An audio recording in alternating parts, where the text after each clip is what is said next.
Welcome to the Black Box App Podcast. I'm your host, Kenneth Johnson. Today is a special day. I want you to know it's a special day. I got my man on with me, Zachary Nunn, founder, creative, executive, living corporate, coming through on a lot of different levels. What's good, my man?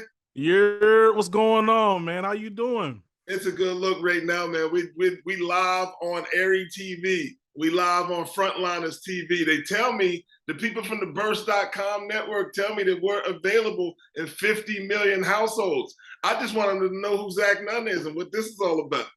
Oh my gosh, man. Well, you said it yourself, you know what I'm saying? I'm a lot of different things to a lot of different people. But right now I'm excited. You know what I'm saying? Like, I appreciate your platform. You know, I think about my work in and outside of my 9-to-5 job, in and outside of living corporate, my digital media network that I started and founded back in 2018 that continues to grow. I'm all about centering and amplifying historically, systemically marginalized voices and people. Like, I'm trying to create spaces that center and tell our stories in authentic ways that decenter whiteness and really prioritize Black and brown voices and perspectives. You know what I'm saying? So, like, if there's a space that's really about uplifting our people and bringing us together to drive communal change, that's really about dismantling like historically oppressive systems to create workplace equity, then that's where I'm trying to be at. Man, I love it. Well, you're here. This is the Black Box App Podcast. We're a career consciousness portal for Black men. So we're trying to do similar work, but the synergies exist, and there's a lot of work to be done.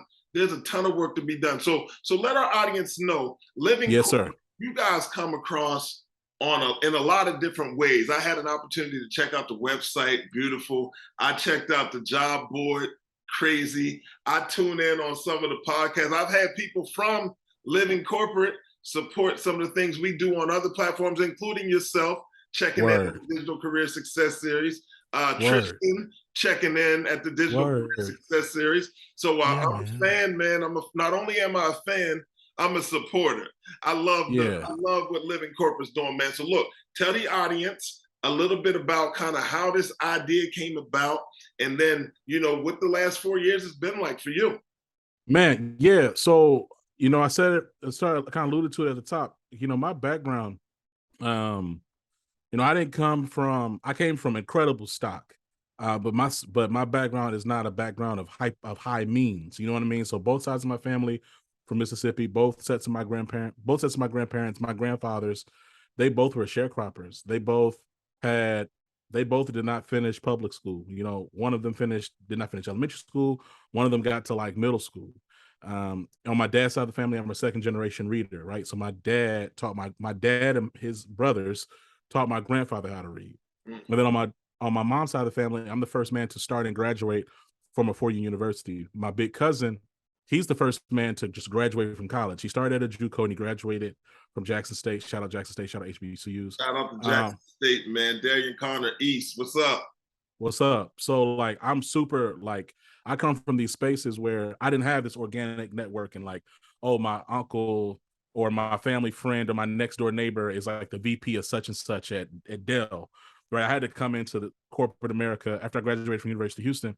I had to come into corporate America like just dolo, right?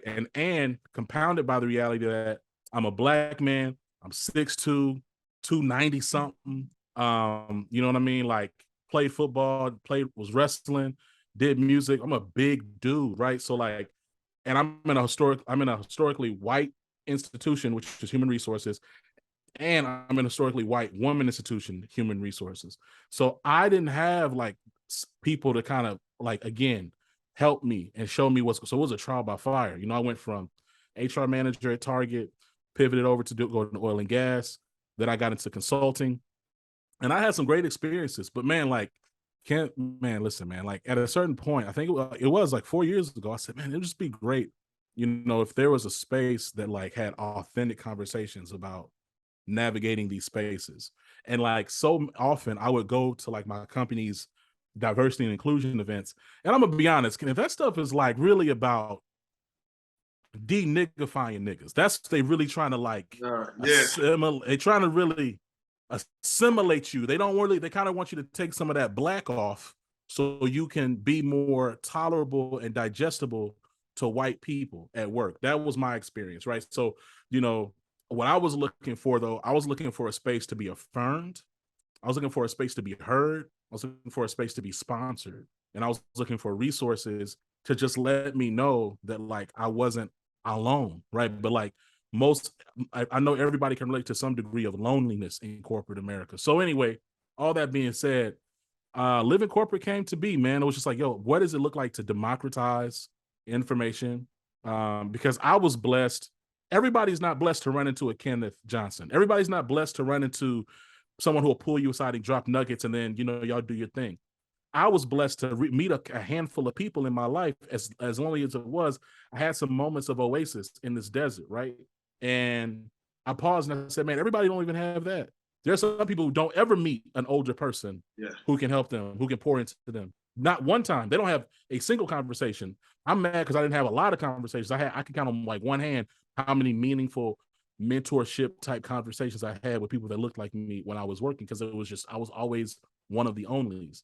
So, man, living corporate, we just have really frank conversations. Like, you've been on the platform, so you know. We've had a bunch of different guests. I'm not about to name drop everybody right now, but we've had some incredible guests, and we're just really trying to speak honestly and transparently, because we're not owned by anybody. Yes. Right?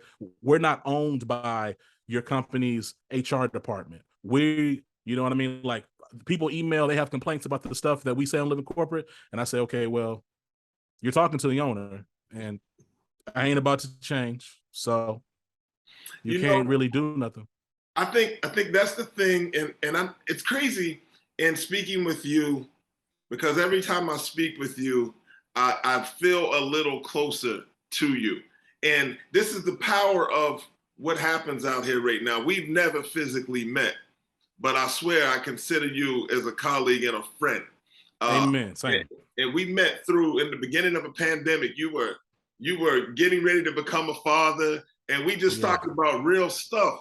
But our last conversation, you shared something with me, and this is to your point of, look, man, we're not owned by people. We're just taking the handcuffs off and having real conversations.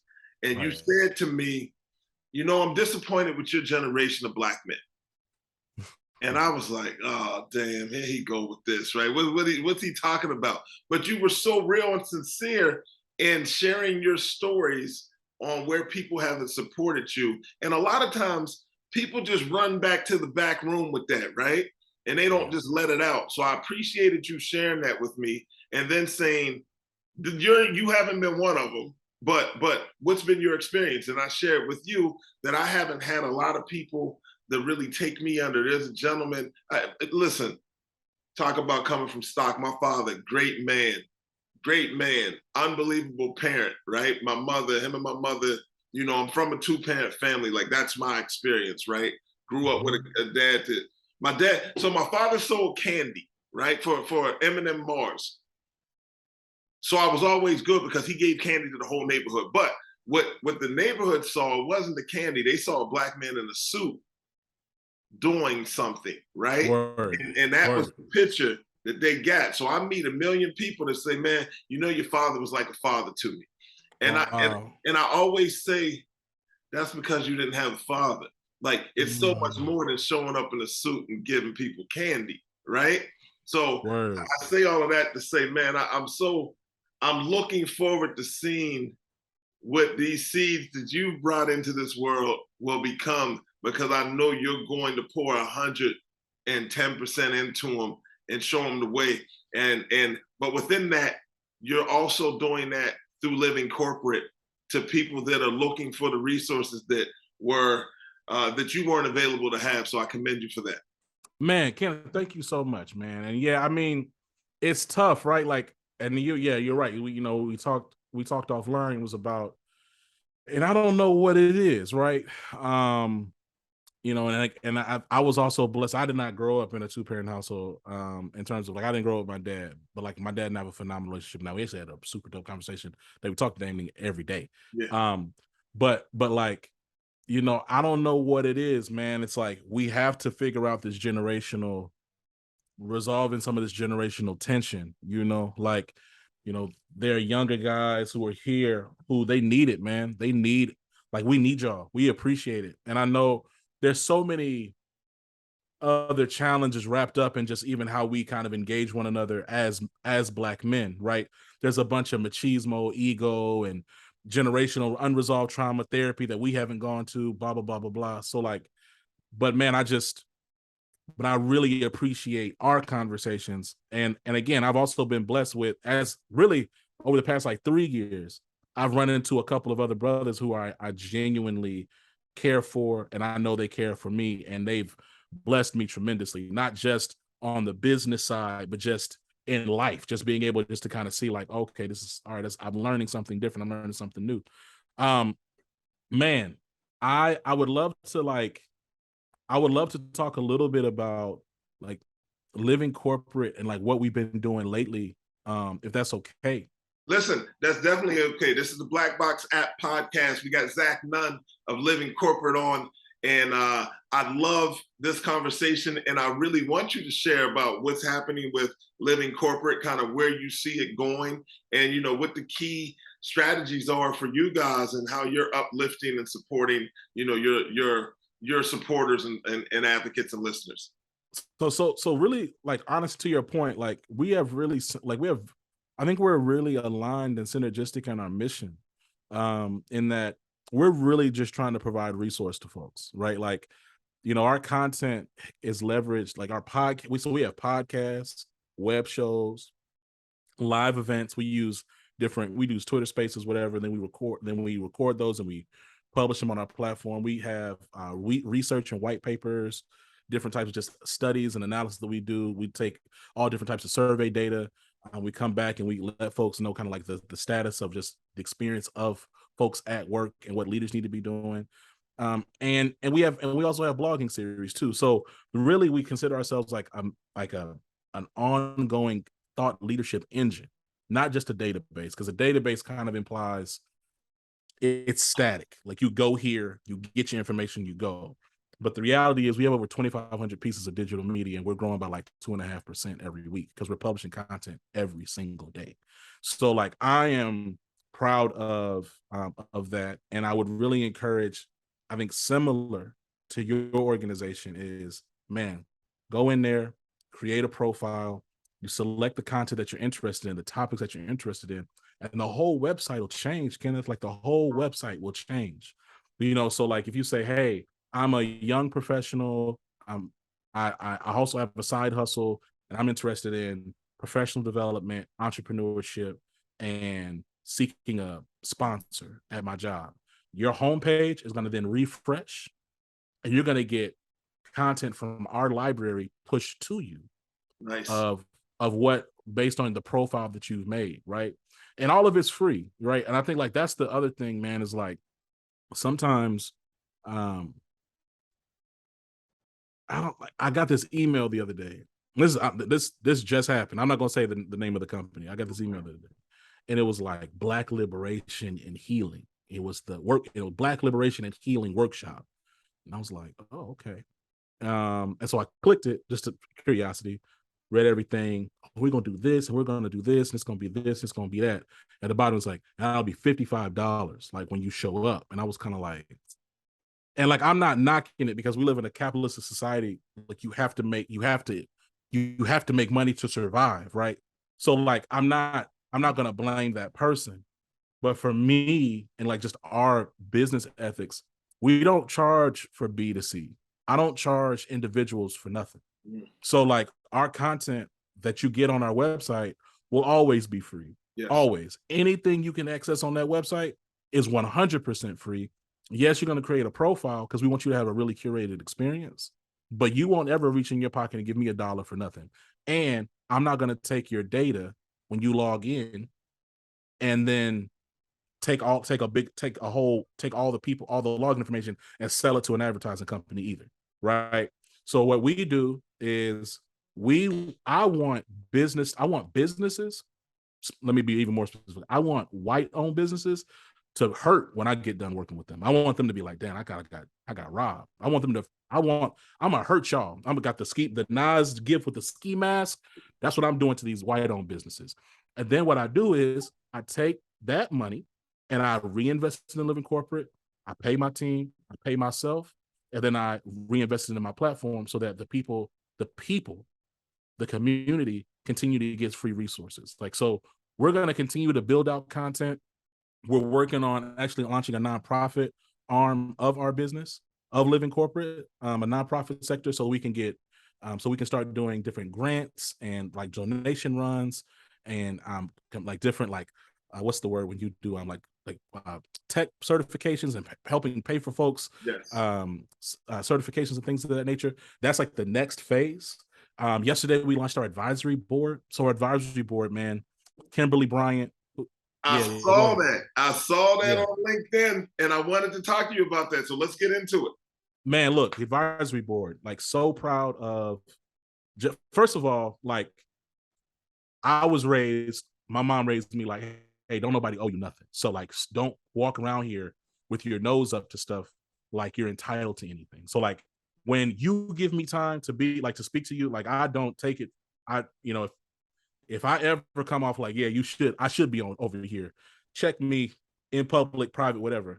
So I say that I preface to say, I'm so humbled and thankful because each of these people came and they decided to be on my advisory, on Living Corpus advisory board immediately. Like I didn't have to sell them on nothing. So Kimberly Bryant, CEO, founder of Black Girls Code, Matamba Austin, who's a senior partner at PricewaterhouseCoopers, is an M&A, so merger and acquisition deals, transactions, complex, just like very complex deals, structures. He understands all of that, like phenomenal. Liz Swigert, who's an executive at Kids Safe AI, creating safe platforms and spaces for younger people, and she's also an ex-tax partner from PwC. Denisha Lomax, who is a senior executive at Digital Veritas, and then Bianca Reed, who's a senior executive at the RAIN agency, multicultural marketing. So all these people, they bring their own marketing expertise, their own business operational expertise, their tech expertise, their VC angel investor expertise. And, my goal is for Living Corporate to be like Paramount, or I used to be known as CBS Viacom, right? My goal is for us to be a network of networks. We want to we want to be huge. And so like the first step for me in that regard, we've shown that we've been consistent over the past few years. We've built a whole library of content. We're going to continue to do that. So that part is settled. Like there should be no debate or question about what we do. It's clear. We have incredible partners from Pfizer to Amazon to Doximity to Textio, right? And we're going to continue to build our corporate partnership network. But what we don't have, or what we have not had to date, is true infrastructure for it to be something that is going to be a global platform. And the advisory board is the first small step for us to continue to expand and grow and get investment and continue to deepen our partnerships so that we can really be, again, like paramount for Black and brown people at work. That's the goal. Man, so you know what? I wanna back up just a little, actually a lot. So kind of tell me where this idea came from. Like, I know you kind of explained your background and kind of your experiences, kind of fight navigating the space and finding your way to there, right? Yes, But, sir. Yes, sir. but where did Living Corp? When did you say, "Yo"? Yeah, man. So it was probably about like 3 months in to like when Living Corporate got started. Because at first it was just a singular monthly podcast. Okay. But then I was like, man, I was like, man, look, I'm spending so much time. Like it was occupying my mind all day, all night. And I was like, man, like, what is this? And like Walt Disney has a bunch of like horrendous qualities, a terrible legacy in a variety of ways that we don't talk about right now. But one thing that I saw something and it just like, I was like, yo, I gotta think about this. It was like a picture of like a napkin or a piece of paper. And it had like the Disney thing in the middle. And it had like arrows, like Kenneth, like 1,000 arrows, dog, like in a bunch of different directions to a bunch of other subsidiaries and entities. And I paused and I was like, And I thought, was like, well, damn, Disney do own like everything. They own like half of everything. Yeah. They influence like all these different spaces. Man, what does it look like for me to, what does it look like for us to maximize our influence in this space? Because even when we were just a singular podcast, Kenneth, I was having so many people being like, oh, I've never seen this before. Or, wow, this really needs to happen. Or I wish I would have had this coming up. And I was like, okay, that means that like there's a, like I need to pursue this purpose further, man. And so it was that. It came from just continuing to ask the question, what does it look like to maximize impact? And what does it look like to maximize my time? Because I was giving so much of my time. And I was like, yo, I'm giving too much of my time for this to be a singular podcast. Sure. So that's right. So that's where we added another podcast and another one just on that one living corporate. Then we added some more standalone podcasts and a blogging series. And, so X, Y, and Z later. Now we sit on a bunch of stuff, right? So yeah, man, that's where it came from, though. Just those questions and me kind of continuing to challenge myself. So, one of the things I speak about all the time is connecting with people that want to be great. Like that's what I'm hearing, man. It bothers me so much when people they have a talent or have a skill set or whatever it may be. It could just be connecting people. Like I'm good at that, right? But it's Yeah. but they just want to do it in one space, right? No, let's be great. Like there's room out here to be great and impactful. And when I say great, like there's not a financial number on that. I'm just talking about impact. No. Like I wake up each morning saying, I want to help 1 million job seekers, I right? love Today, like today. So today. we're doing this because we want to push out, right? And we want to help people. But this is the part of being great and having great people around you, man. And I really do view you and your strategy and your intuition towards who you associate and connect with. I really do look at your platform, man, and you're taking the steps to be great each and every day. And I appreciate that. What I'd like you to do for me, bro. So as we kind of get towards the end of this conversation, talk to me about what you're seeing. And this is from a Black man perspective, right? Word. You see that you think entry level individuals should be focused in on as they kind of make this journey that we're making each and every day? Word. So yeah, I definitely can answer that. Let me first of all just respond and quickly and say thank you. And 100% about greatness not being attributed to a dollar figure. I fully believe, man, that like if you focus on your purpose and you center purpose and impact in whatever you do, then God will take care of the rest of that stuff. Indeed. Right? Living corporate didn't come out. I didn't come out saying, I didn't say I want to be a billionaire. I didn't say how can living corporate be $1 billion, whatever. I said, man, how can we maximize our impact for Black and brown people at work? And man, look, CBS This Morning happened, Pfizer happened, insert brand here. I had 2 proposals I had responded to today. I'm late on another one, right? And I'm not over here trying to, that's not my, yes, we're for profit, but we're mission driven too, though, right? Anyway, so to your question, man, Black men, young Black men coming out of college or just looking to kind of get into the workforce, the thing I think is important to focus on is just being clear on your brand, right? What are you good at? Or what are you passionate about? What are you focused on? And so that you can shape because being clear on your brand and your purpose will then help shape everything else. It'll help shape your communications and your messaging. When you meet somebody and you're networking with somebody, if it's for a recruiter, for a job, or whatever the case is, people are like, oh, I'll do anything. That's not it. We're in the age of specialized labor, right? And even if you don't have the deep specialty, being able to say, hey, here's what my priorities are, and here's what I'm doing to push towards those priorities, that's important. And it'll help save you time on what it is you pursue and what you're looking to do, right? So taking the time, if that's you working with a career coach or someone like that, like please feel free to hit me up, Zach@living-corporate.com. I'm happy to point you to different resources, resume writers, things of that nature, but you want to be really sharp in your focus, your priorities, and your goals. And so that's like the core thing. Because if you're not clear with like what it is you're focused on, what you're doing, you're going to be aimless. It's going to be a mess. Yeah. And then the second thing is, I would say is, man, like just don't stop learning. Like learning is work. and a lot of us are lazy, right? So like you have to treat learning as a job. Treat learning as like, yo, I'm gonna get it. What am I going to learn new today? You have so many resources. Google is completely free. And if you don't have the internet at your house, go to your library. And I know because of the way white supremacy is set up, local libraries are becoming harder and harder to reach. Figure out where you can go on Google and learn some podcasts. There's all types of resources out there for you to learn anything. Anything. There's a ton of free certification programs out there.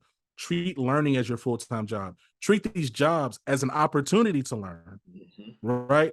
But those would be my main two big things. I love it, man. I love it. It's Zach Nunn on the Black Box App Podcast. Zach, real quick, because we got to wrap up. In 30 seconds, why is an app like Black Box important? Oh, come on. You can't, there's no other space that directly and explicitly targets and centers Black male experience in the workplace and provides resources to Black men like that. It's completely free, accessible to everybody on every platform in terms of, it's not limited to app, Android or iPhone. And it sits one-on-one. There's no question. If you're a Black man looking for resources to help you learn and develop as a professional, help you grow your career, you need to go to Black Box. I love it, man. I feel the same about living corporate. You need to be there. Listen, it's Zach Nunn. Zach, let them know again how they can stay connected to you, living corporate, and the work that you're doing, my friend. Listen, I'm gonna help you out real quick. Just Google living corporate. I ain't gonna give you no domains. I'm not gonna give you ads. Google living corporate. Zach Nunn on the Black Box App Podcast. Thank you so very much, my friend. Listen, you know, peace, we got some future conversations going. This is not the first time that you've seen us together. It will not be the last time that you've seen me and Zach Nunn together. I already know, God willing, the two of us are going to do some amazing things to help a lot of people, man. I really appreciate you and the work you're doing, brother, and that's your entire team, man. Hug the babies for me, will do. We'll talk another time, man. I appreciate you. God bless, man. Peace. Thank you.